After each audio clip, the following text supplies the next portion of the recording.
स्वागत है आप सभी का नए वीडियो में। मैं प्रियम सभी का स्वागत करता हूं और आप सभी के बीच आ चुका हूं एक नया वीडियो लेकर, जो कि आपको दिख रहा होगा। ये लूसेंट का सामान्य ज्ञान है। और जैसा कि मैंने एसपीडी का पहले दो पेज तक अभी तक वीडियो डाल चुका हूं, तो उसका भी तीसरा पेज का वीडियो आएगा। और आज लूसेंट शुरू करते हैं और स्टार्टिंग इतिहास से ही करते हैं।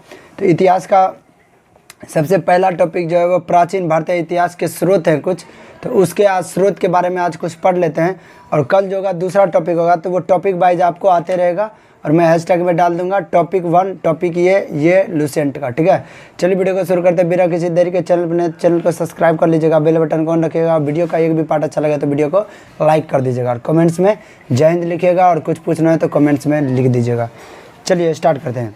सबसे पहले आता है प्राचीन भारत। ठीक है, प्राचीन भारतीय इतिहास के विषय में जानकारी मुख्यतः 4 स्रोतों से प्राप्त होते हैं। किस स्रोत से प्राप्त होते हैं? चार स्रोत से।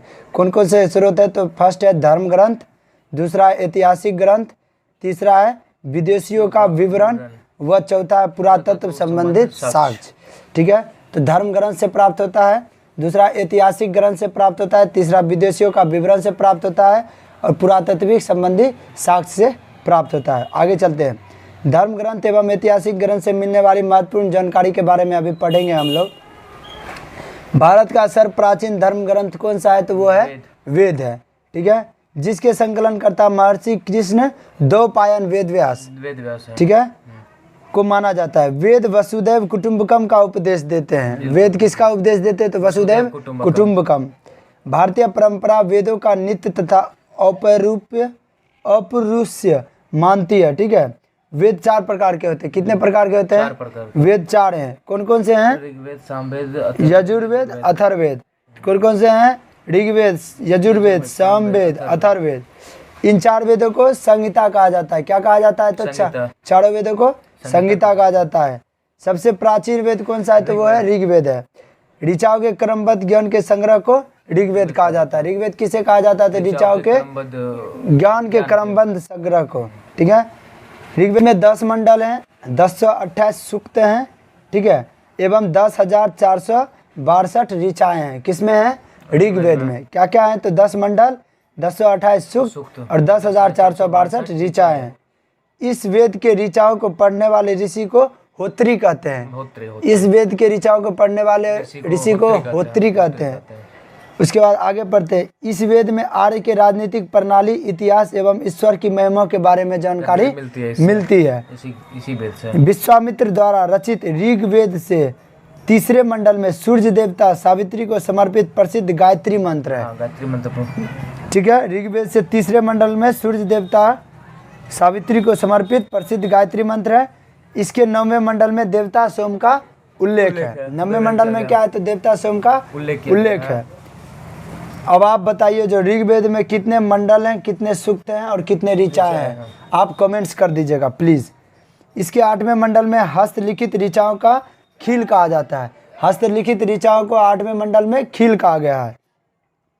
आगे बढ़ते हैं।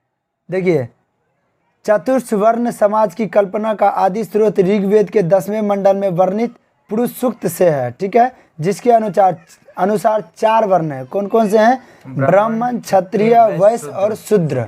कौन कौन से 4 वर्ण है? ब्राह्मण, क्षत्रिय, वैश्य और शूद्र। ठीक है, आदि पुरुष ब्रह्मा के क्रम से मुख, भुजा, जंघाव और चरण से उत्पन्न हुए हैं ये चारों। ठीक है, आगे चलते हैं। वामन अवतार के 3 पगों के आख्यान का प्राचीनतम स्रोत ऋग्वेद से मिलता है। ऋग्वेद में इंद्र के लिए 250 तथा अग्नि के लिए 200 ऋचाओं की रचना की गई है। ऋग्वेद में इंद्र के लिए 250 तथा अग्नि के लिए 200 ऋचाओं की रचना की गई है।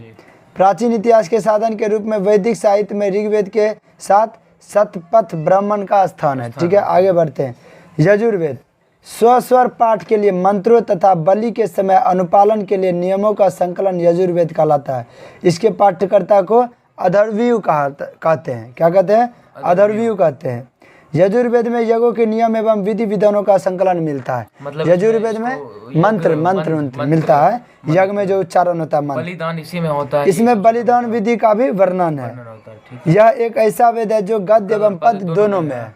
गद्य एवं पद दोनों में है। आगे चलते हैं सामवेद में। साम का शाब्दिक अर्थ है गान। इसी को अपना भारतीय गान का जनक कहा गया है। इस वेद में मुख्यतः यज्ञों के अवसर पर गाए जाने वाले ऋचा मंत्रों का संकलन है। जी। इसके पाठ्यकर्ता उद्राती कहते हैं। इसका संकलन ऋग्वेद पर आधारित है। इसमें 1810 सूक्त हैं जो प्राय ऋग्वेद से लिए गए हैं।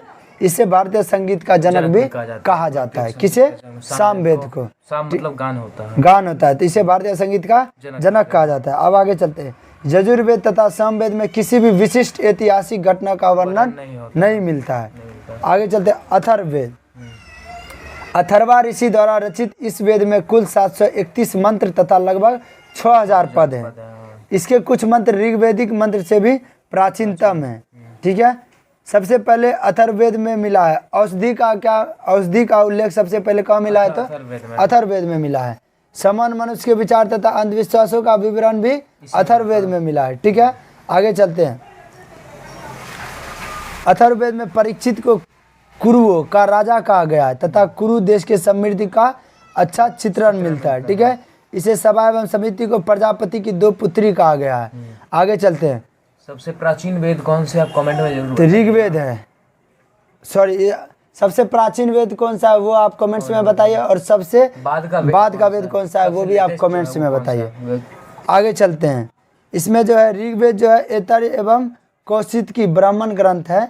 वेद यजुर्वेद है तो ब्राह्मण ग्रंथ हो गया तैतरेय व शतपथ। सामवेद है तो पंचविश, और अथर्ववेद है तो गोपद। ठीक है। आगे चलते हैं। वेदांग एवं सूत्र के बारे में पढ़ते हैं। वेदों को भली भांति समझने के लिए 6 वेदांगों की रचना हुई। कितने वेदांग की? 6। जिसमें सबसे पहला है शिक्षा, शुद्ध उच्चारण एवं शास्त्र। कल्प मतलब कर्मकांडीय विधि। निरुक्त मतलब शब्दों की व्युत्पत्ति का शास्त्र। व्याकरण, छंद एवं ज्योतिष। तो 6 कौन कौन से हैं? शिक्षा, कल्प, निरुक्त, व्याकरण, छंद और ज्योतिष। चलिए आगे बढ़ते हैं। प्रमुख सूत्रकारों में गौतम, बोधायन, आपस्तव, वासिष्ठ आदि के नाम विशेष रूप से उल्लेखनीय है। सूत्रों में गौतम धर्म सूत्र सबसे प्राचीन माना गया है। ठीक है। आगे चलते हैं। सबसे प्राचीन धर्म सूत्र गौतम है, यही ना? हाँ, आगे बढ़ते हैं। पुराण। भारतीय ऐतिहासिक कथाओं का सबसे अच्छा क्रमबद्ध विवरण पुराणों में मिलता है। मतलब भारत के इतिहास का जो विवरण है वो कहाँ मिलता है? सबसे ज्यादा तो पुराण में मिलता है। इसके रचयिता लोमहर्ष अथवा इनके पुत्र उग्र सर्वा माने जाते हैं। इनके पुत्र उग्र सर्वा माने जाते हैं। लोमहर्ष या इनके पुत्र उग्र सर्वा। इनकी संख्या 18 है, जिनमें से केवल 5 मत्स्य, वायु, विष्णु, ब्राह्मण और भागवत में ही राजाओं की वंशावली पाई जाती है। ठीक है। अब पुराण और संबंधित वंश के बारे में बता देता हूँ। विष्णु पुराण मौर्य वंश से संबंधित है। मत्स्य पुराण आंध्र सातवाहन वंश से, और वायु पुराण गुप्त वंश से संबंधित है। सबसे पुरानी जो पुराण है वो कौन से? आप कमेंट में जरूर बताइएगा। चलिए आगे बढ़ते हैं। पुराणों में मत्स्य पुराण जो है वो सबसे प्राचीन एवं प्रमाणिक है। ठीक है। अधिकतर पुराण सरल संस्कृत श्लोक में लिए गए हैं। स्त्रियों तथा शूद्र जिन्हें वेद पढ़ने की अनुमति नहीं थी वे भी पुराण सुन सकते थे। मतलब स्त्री और शूद्र को वेद पढ़ने की अनुमति नहीं थी, लेकिन वो पुराण सुन सकते थे। पुराणों का पाठ पुजारी मंदिरों में किया करते थे। सामाजिक एवं सांस्कृतिक दृष्टि से अग्नि पुराण का काफी महत्व है। ठीक है। अब आगे चलते हैं। जैन साहित्य का आगम कहाँ जाता है? जैन धर्म का प्रारंभिक इतिहास कल्पसूत्र से ज्ञात होता है। किससे ज्ञात होता है? तो कल्पसूत्र से। अर्थशास्त्र के लेखक कौन है? तो चाणक्य, जिनका नाम जो है कौटिल्य और विष्णुगुप्त दोनों नाम से वो जाने जाते हैं। या उसके बाद आते हैं कलहन द्वारा रचित जो है पुस्तक वो है राजतरंगिणी, राजाओं की नदी जिसे कहा जाता है। आगे चलते हैं। अष्टाध्यायी के लेखक कौन है? तो वो है पाणिनि। ठीक है। और मौर्य वर्ग के पहले इतिहास, मौर्य युग, राजनीतिक अवस्था में जानकारी प्राप्त भी इन्हीं से होती है।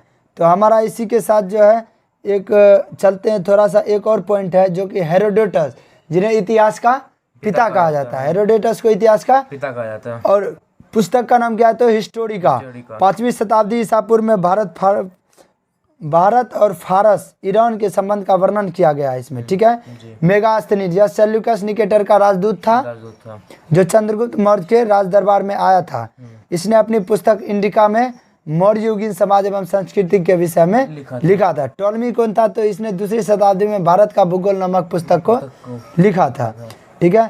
अब जो है हम सेकेंड पार्ट जो है चीनी लेखक के बारे में और अन्य लेखक के बारे में और जो अरबी लेखक है उनके बारे में वो कल के वीडियो में आएगा। तो प्लीज़ वीडियो का पार्ट कैसा लगा हो, अच्छा लगा हो तो प्लीज़ वीडियो को लाइक करिएगा, कमेंट्स कीजिएगा और शेयर ज़रूर कीजिएगा। धन्यवाद, मिलते हैं नेक्स्ट वीडियो में। तब तक के लिए सभी भाइयों को जय हिंद, अपना प्यार बनाए रखिएगा। कुछ वजह से अभी जो वीडियो थोड़ा कम आ पा रहा है, लेकिन आप प्यार बनाए रखिए, ज़रूर वीडियो आएगा।